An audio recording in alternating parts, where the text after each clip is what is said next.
Yo, this is your girl, Aina Brei'Yon. Today I want to talk about anxiety and depression. Now this will be part 2 to this topic, so if you haven't checked out part 1, I advise you to go check that out first before you dive into this one, all right? Now again, I can only speak from my level of experience when it comes to depression and anxiety, so I want y'all to keep that in mind when you guys are watching this video, okay? In this one, I want to give you guys a little bit more insight into how I deal with it, right? So lately, I've been making sure I check in with myself. I feel like we kind of got accustomed to making sure everybody else is good, and we don't check in with ourselves to make sure we good. So I started checking in with myself a little bit more, man, because sometimes you could just be functioning and not realizing that something is off because you haven't checked in with yourself, or you're not feeling like your norm. So I've been being more mindful when it comes to checking in with myself and just being honest with myself, man. Also, like when people ask me like how I'm doing, I tell the truth now, because how you doing has become a greeting instead of an actual check-in with somebody. I remember I was at the gym and they so used to me like being all happy and making everybody else smile. Then one of the guys, he asked me, he was like, how you doing? How was your weekend? I was like, you know what? It wasn't that great. I wasn't that great this weekend. And he was shocked. He was like, what? You? Yeah, me. I'm like, I'm human. You know what I mean? Like I deal with things, and that's okay, man. I had to learn to stop being ashamed whenever I was going through those moments and just let it out. Like I don't have to sit and tell this person every detail of what I'm going through in order for them to know, like, today not the day. Because sometimes we put on this mask and we try to show up for everybody else. I was kind of under pressure, like once I found out certain people only went to that gym because I was there. They was like, it's your energy. Woo. I didn't know this entire time, but when I found that out, now I felt a little bit more pressure to be in a certain space when I entered that gym. But I had to tell myself, like, nah, it's okay to not be okay. Because how can I deal with it if I don't feel my way through it? If I'm not honest about where I'm at, how can I really tackle this thing if I'm constantly masking it? So that was huge for me, man. Like when people ask me how I'm doing, instead of using it as a way to just greet each other, I'm like, I'm not doing that great. I'm not putting it on them. I'm just expressing where I'm at so they can know where to meet me at during that time. That's it.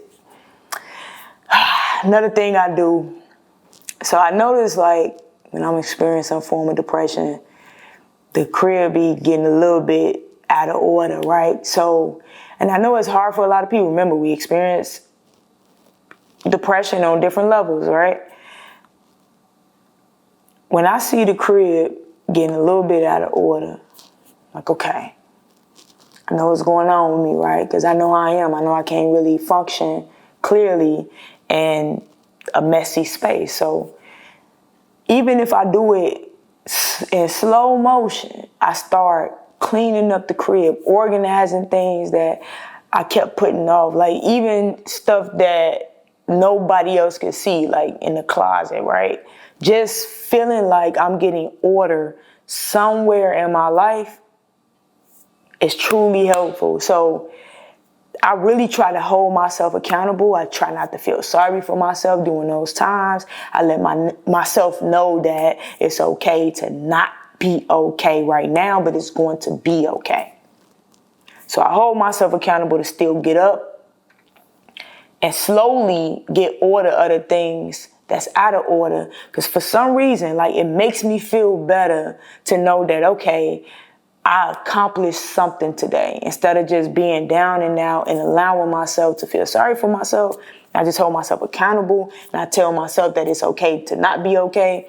And I put myself in a better position to like make those connections to what's really going on with me, man. Sometimes I just be too hard on myself. I be feeling like I'm supposed to have accomplished bigger things in my life by this time. So I grant myself permission. When I do that, I grant myself permission to look back to see how far I've come. That's the only time I grant myself permission to look backwards now. It's like, sometimes you can't see how much you've done or how much you've accomplished because you too focus on what you don't have. So that makes you ungrateful, in my opinion, for what you do have and what you have accomplished. Also, asking myself this question and being honest with myself. Is your happiness attached to what you've accomplished? Haven't really fully answered that yet. But if I'm just looking at it, no. I think I just go through those moments because I'm in the public space, right? So sometimes I can allow those pressures to get to me, like your life's supposed to look a certain way by not even this age, but like you've been doing this for this long. What do you have to show for it? And I honestly have a lot to show for it. I have a lot to show for it, but for some reason I be thinking it's supposed to be more. So that's when I have to check myself during those times. Look back, see how far I come, be like, come on, man. Also, are you attached to your accomplishment? No, you not. So what you doing? I be going through those little phases at those times, but that's not who I am. I think I just kind of get caught up into the pressures sometimes. And I have to remind myself that, again, flowers grow at different speeds. You on God's time, not your time and not anybody else's time. So I normally like come out of those like real quick, man. When it comes to other things that I do to deal with depression, not when it comes to. So other things that I do to deal with depression outside of like getting order around the crib, I do something different in the crib, like create a vibe that's different, like just to feel like, okay, there's some newness in here. I'm getting order of the crib and I'm doing things that center more around like my vibe. Let me change this around. I put this little clock, y'all can't see it, but I put this like little, I forgot what it's called, but you piece it together yourself. Like I put this little clock just to make it look newer or like something is different going on within my personal space. It was only $19. Like nothing, I'm not saying do nothing expensive, but like do something different in the crib that'll help change the vibe, change the energy in there, man. That works well for me. Getting out in nature. Even if it's cold outside, I'll put nature on the screen. I'll put it on my TV. And I would like literally sit there and set up like a little picnic in the front room, look at the television like it's nature, like I'm outside, like it takes me in a whole different like mental space. This is not me escaping what I'm going through.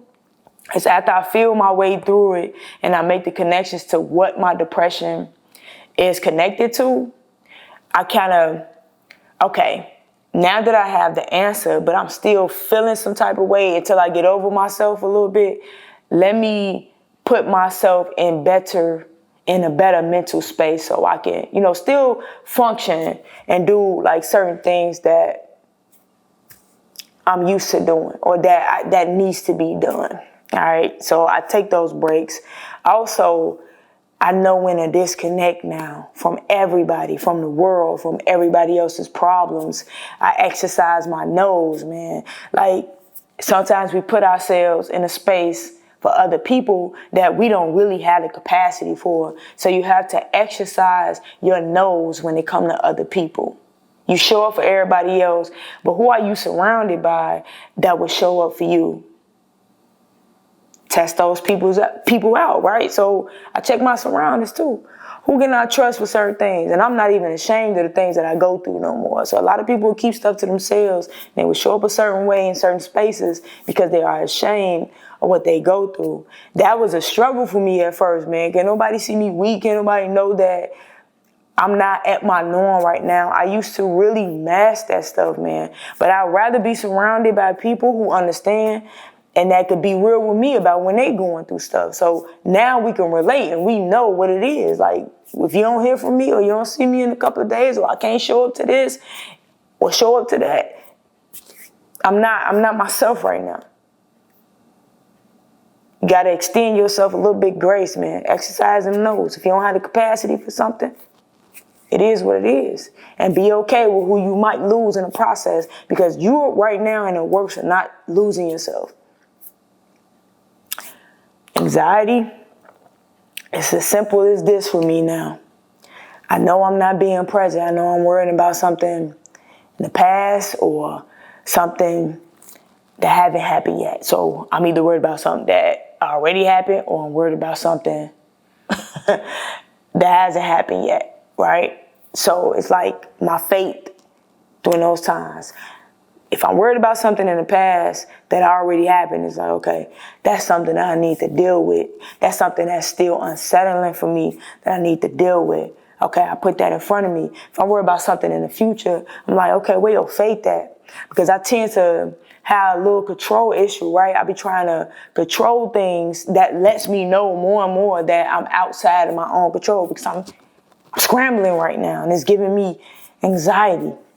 So I've learned to take deep breaths and I slowly do things. Like, let's say I'm washing the dishes. I pay attention to every detail just to help me be more present. Then I'll be like, God, my bad. I'm